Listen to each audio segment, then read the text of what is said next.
بسم اللہ الرحمن الرحیم۔ السلام علیکم۔ آج کی اس ویڈیو میں ہم تعارف بیان کریں گے ایسے ہیرے کا جس کی ساری زندگی درس و تدریس اور تالیف و تصنیف میں گزری ہے۔ مدارس کے نصاب میں شامل کئی مشکل کتابوں کو انہوں نے سال کر کے جامع انداز میں مرتب فرمایا ہے۔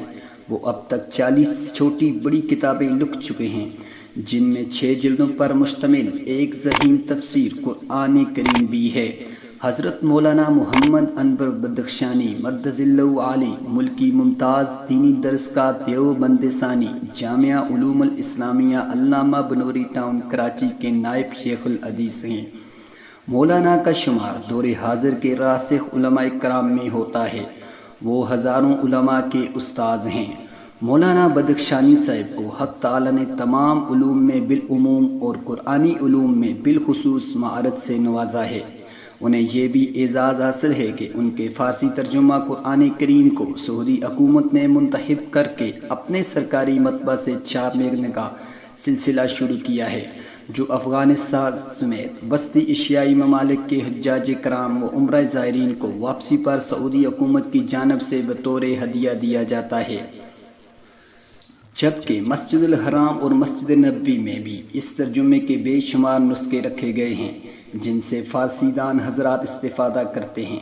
مولانا بدخشانی صاحب اکابر علماء کرام کا اتنا اعتماد رکھتے ہیں کہ محدث جلیل علامہ سید محمد یوسف بنوری رحمہ اللہ نے بھی اپنی فرشتہ سے صاحبزادی کا رشتہ ان کو دیا تھا۔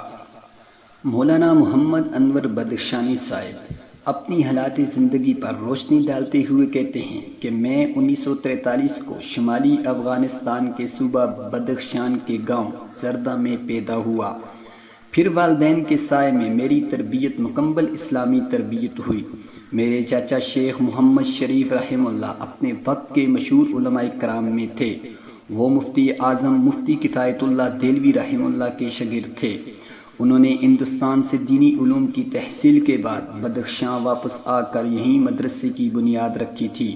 یوں ہمارا گرانہ علم اور اسلامی ثقافت کا مرکز بن گیا تھا، اس لیے فطری طور پر بھی میں دینی علوم کے حصول کی طرف مائل ہوا۔ جب میری عمر 12 برس ہوئی تو میں نے قرآن کریم کا ناظرہ پڑھنا شروع کیا۔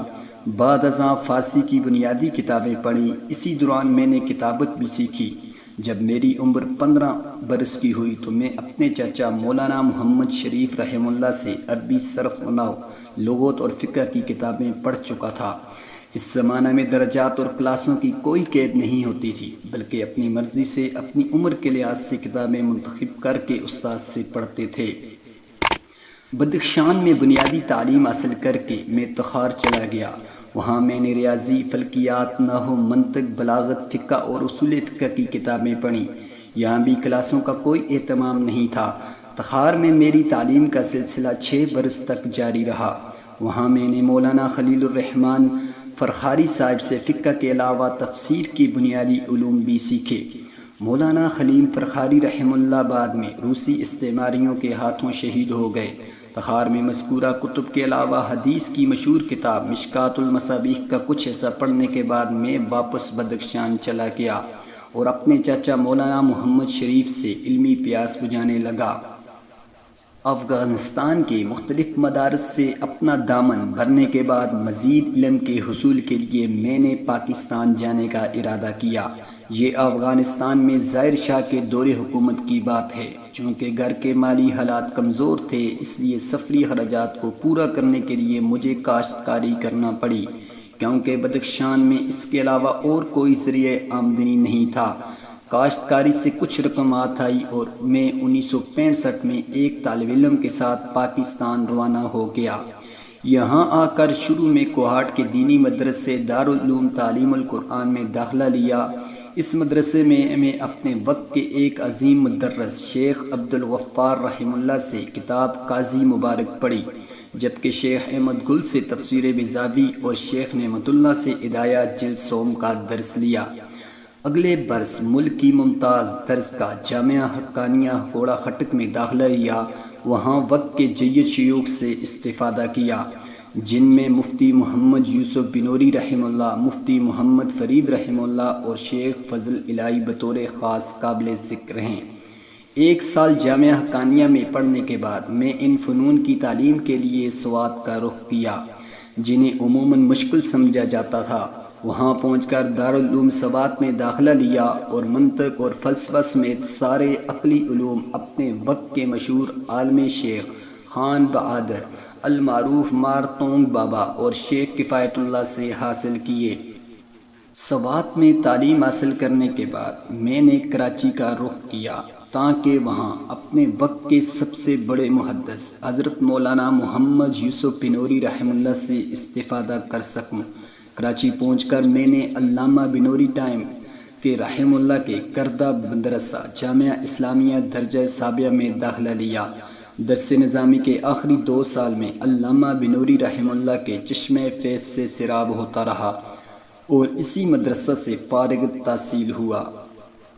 علامہ بنوری رحمہ اللہ سے حدیث کی 2 مشہور کتابیں صحیح بخاری مکمل اور جامعہ ترمذی کا پہلا حصہ پڑھا، جبکہ علامہ بنوری رحمہ اللہ سے مجھے تفسیر کا کچھ حصہ پڑھنے کا بھی موقع ملا۔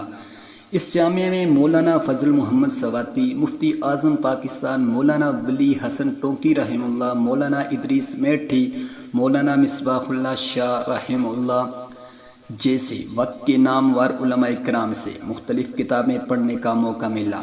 1971 میں جامعہ بنوری ٹاؤن سے فراغت کے بعد 2 سال جامعہ فاروقیہ شاہ فیصل قانونی کراچی کے شعبہ تدریس سے منسلک ہوا، جہاں میں نے مختلف علوم فنون کی کتابیں پڑھیں۔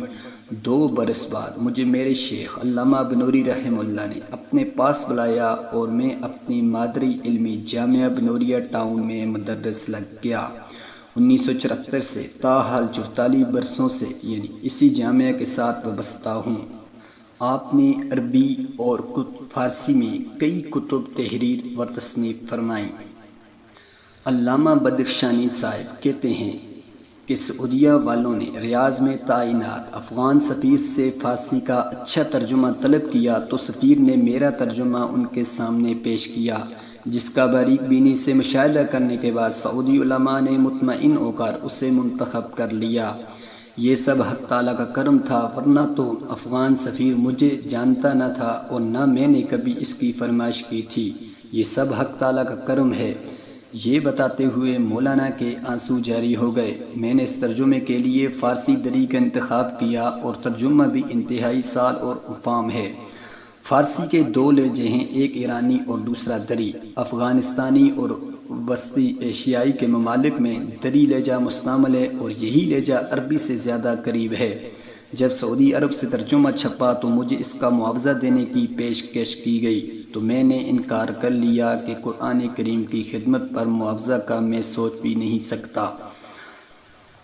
یہ تھا مختصر تعارف حضرت مولانا انور بدخشانی صاحب کا۔ اللہ رب العزت سے دعا گو ہوں کہ اللہ تعالیٰ آپ کی زندگی میں برکتیں عطا فرمائے اور جتنے بھی ہمارے اکابر اس وقت دین کا کام کر رہے ہیں ان کی حفاظت فرمائے اور جو دنیا سے چل بسے ہیں ان کو جنت الفردوس میں اعلیٰ مقام عطا فرمائے۔ آمین آمین۔